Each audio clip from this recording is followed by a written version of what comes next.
మహాసహస్రావధాని, ఆధ్యాత్మికవేత్త, పద్మశ్రీ గరికపాటి నరసింహారావు గారు.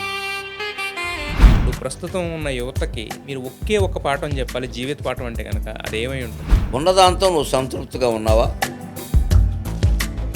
కాపీ మేస్త్రి 60,000 ఇస్తే కానీ దొరకట్లా, ఇంజనీర్ 15,000కి దొరుకుతున్నాడు. చదువు దగ్గర నుంచి మొదలు పెడితే, ఉద్యోగం దగ్గర నుంచి మొదలు పెడితే, చివరికి లైఫ్ స్టైల్లో కూడా. వాడు క్యాన్సర్ వచ్చింది, నీకు రావాలని పోటీ పడుతున్నావా? ఆధ్యాత్మిక ప్రవచనకర్తల్లో, స్వామీజీల్లో అన్నింటిలో పోటీలు.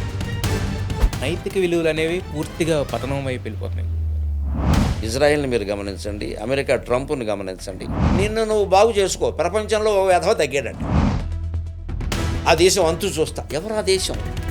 గాజాలో ఉన్నది మనుషులే, ఉక్రెయిన్లో ఉన్నది మనుషులే, ఇరాన్లో, ఇజ్రాయెల్లో, అంతటా ఉన్నది మనుషులు. ఎవరంతు ఎవరు చూస్తారు? అంటే గురువుగారు, ఫెయిల్యూర్స్ అనేవి సర్వసాధారణం. ఏ రంగంలో అయినా, ఒక మనిషికైనా, ఒక జీవితం ఎక్కడైనా కూడా. ప్రతి పురుషుడు విజయం వెనకాల ఒక స్త్రీ ఉంది. ఈ స్త్రీలు ఉన్నారో మేస్త్రీలు ఉన్నారో నాకు తెలియదు, కానీ కాలేజీ పుట్టు 2 ఎకరాలు అమ్మేసాను, చెప్పుకోలేదు. నేను 10th క్లాస్ ఫెయిల్ అయ్యాను, చెప్పుకోలేదు. మనిషి ఆనందాన్ని ఆ లక్ష్యం సాధించడంలో పొందకూడదు, లక్ష్యం కోసం చేసే సాధనలో పొందాలి.